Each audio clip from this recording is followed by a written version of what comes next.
I started my filmmaking career around approximately 5 years ago, and in that amount of time, I purchased exceptional amount of gear.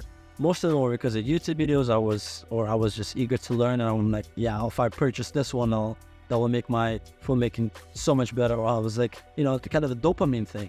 And right now, I have so much gear that just holding dust. I probably use it once or twice, and they're just holding dust on the shelves. I'm trying to sell each one of them one by one in Marketplace, Facebook Market, Kijiji, or even eBay. The items that I purchased that were quite useless, and I hope you guys won't make the same mistakes purchasing those items and spend your money towards gear that you will need and will stay with you for a long ass time. Oops. Inexpensive light stands. Have you ever purchased those Amazon light stands that are pure black and it just barely holds anything, and after 4 times of using it, it just breaks down on you? Yeah, I did that. I bought them at the beginning. I'm like, yeah, I'm gonna get into it. I'm gonna put my light on this, and then everything's gonna work nice, and then blah, blah, blah. Nope. I used it once or twice. I'm like, I looked how flimsy that is. It broke down on me one time. The top came off. I took it, left it in the garage. It's in my parents' house right now. And since then, I haven't touched it. Like I said, it's holding the dust. I can't even give it to anybody because it's piece of shit item, and nobody's gonna ever use it. If somebody does use it, and if it breaks down, the light on it, and if it breaks down, it's gonna be my fault. So I would rather just keep it there.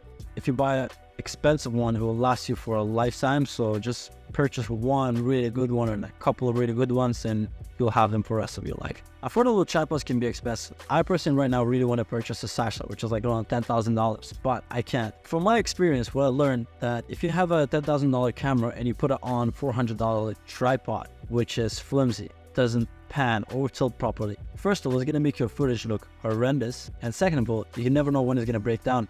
If it does break down, your $10,000 camera is going to drop, and you're probably going to break the lens, which is another 2 to 5,000 grand. Your camera itself can get damaged. So in order to prevent all those things to happen, just save up some money and purchase a one tripod that is decent, around to $5,000 to $1,000, or maybe a little more expensive on the expensive side. But however, that tripod will last you probably 5 to 10 years, if not more. And after that, you can save up even more and purchase one tripod, for example, lifetime warranty tripods like a satellite, and have that tripod forever. I made a mistake buying, like I said, 4 different tripods, and 2 of them were useless. One of them I'm still using. Currently, I'm using Manfrotto. It's still not good enough for my Blackmagic that I use my cinema camera. However, it does the job, and I'm saving up for something better, but at the moment I have the Manfrotto, and I do not recommend you guys purchasing a tripod on a cheap side, wasting your money. Tripods can be expensive, but make sure to be on the safe side. A lot of YouTubers tell you do not purchase shitty lights and just buy one really good powerful light. I agree with them to a certain degree. Buying those Godox 60s or those square newer lights are useless because you can't really light your client's face when you're shooting interview style videos or anything like that. However, we can purchase one of these lights in the back. For example, I purchased those Alonzis for $50 or to $70, about $70. They're tube lights that are not particularly meant to lit up the face. However, they're meant to add a dimension to your shot or lit up the specific particular corner of your shot. Same as aperture B7s or aperture C11s, all those things, right? You can use them as a hair light and all those, but they're not meant to lit up the whole face, right? So for my opinion, buying a big source like 600 and above is ideal. However, do not think purchasing those small lights are useless. Just don't buy those lights thinking that you will use them to lit the face. It's just not ideal, it's not practical, and nobody does that. It will look horrendous. It won't look good. It will look awful. So I would recommend you just buy one big key light, like a lot of YouTubers tell you. You can always use that strong light and have a cardboard to bounce it off, and buy those small square or tube lights to use it as a hair light, or use it in the background to light up the room and add different colors and all that. Do not waste your money on those shade lights, please. Have you ever purchased follow focus, Ronin, teleprompter, bunch of filters, paper backdrops, tripod holders, those small tripods, cool looking audio, all those things? If you haven't done it, well done. If you have, welcome to the club.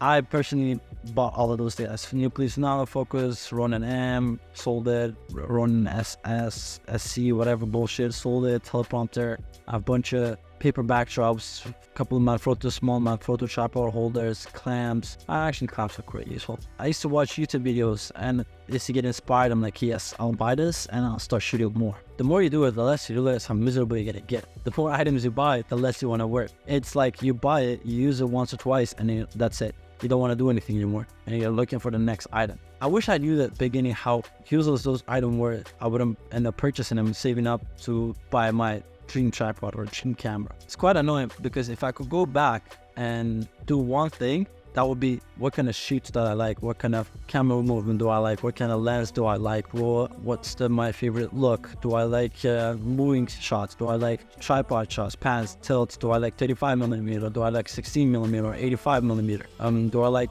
contrasty shots or high key, low key lighting, all those things. I wish I knew those things from the beginning, and I wouldn't end up spending so much of my money in those items. They're stupid items that I never end up using. Why would I need a nucleus follow focus just because I bought it? I'm like, oh yeah, I'll use it. I'll make my camera rig, use it 30 times. I'll sold it.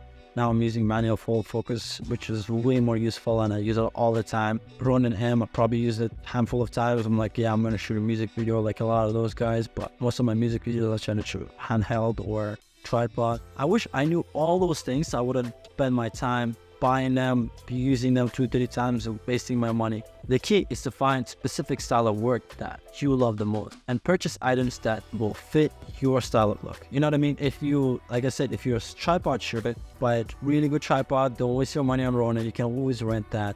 Don't waste your money on 24-70. If you really like those prime lens looks, just buy one or full kit and that's it. And just make sure to perfect the style that you have. That's pretty much it. I'm still working on it, and I'm still trying my best to get to that level what I want it to be. But until then, I guess we're all just students, you know, just doing our best to learn and share whatever we have with the rest of the people. You guys. Well, that was everything that I wanted to share with you guys today. I'm trying to keep it as short as possible. I hope you guys learned something. I hope you guys enjoyed the video. And if you guys did, as always, thumbs up if you liked this, thumbs up if you loved it. And I'll see you guys on the next episode. Ciao.